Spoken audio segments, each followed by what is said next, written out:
Russia gobolka Novgorod. jaleecada hore waxay u muuqataa in tani ay tahay difaac la taaban karo oo difaaca ah. xaggan laga soo bilaabo shaygu wuxuu aad ugu eg yahay bakhar ciidan oo wareegsan. laakiin baakidyadu lagama samayn granite. tani waa dhagax weyn oo dabiiciya. dhagaxu wuxuu leeyahay qaab aad u yaab leh. dhinac ayaa lagu soo koobay. dhinaca kale dhagaxu wuxuu leeyahay xagal qumman. waa kan diyaarad iyo waa kan diyaarad. wajiyadu waxay ku yaalin xaglo toosan oo midka kale ah.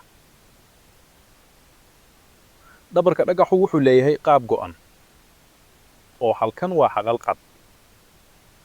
dhanka kale ererka dhagaxu wuu yar yahay. dusha sare ayaa si la yaab leh u fidsan. sida madad loogu talagalay bandhigyada pop. maamulka deegaanka ayaa siiyey kuraas loogu talagalay daawadayaasha.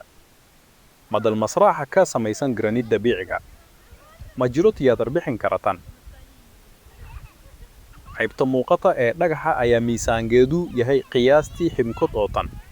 qofna ma garanayo waxa cabirada qaybta hoose ee dhagaxu ay yihiin. waxaan ku tusi doonaa waxyaabaha ugu xiisaha badan. dhagaxu wuxuu ku yaalaa meel ka hooseysa heerka dhulka. ilaa 2 mitir. halkan waa dhul siman. dhagaxa ayaa aad uga hooseeya. sababtoo ah webi ayaa ku gulgulay halkan. dhagaxa hareeraheeda biyo baa jiray. halkan waa banka bidixi webiga qadiimiga ah. waxaa jira bangi saxa. markii hore oogada biyuhu waxay ahayd heerkan.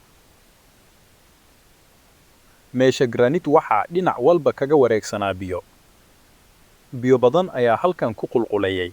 gunta fidsan waxay dhacdaa marka biyuhu si joogto ah u socdaan.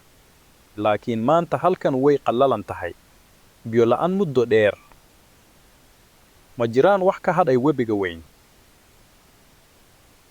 durdur dhuuban oo aad u dashiifa. saynisku wuxuu sharxayaa asarka dhagaxan sidaashil. ciyaarta jiidhamada dabiiciga ah.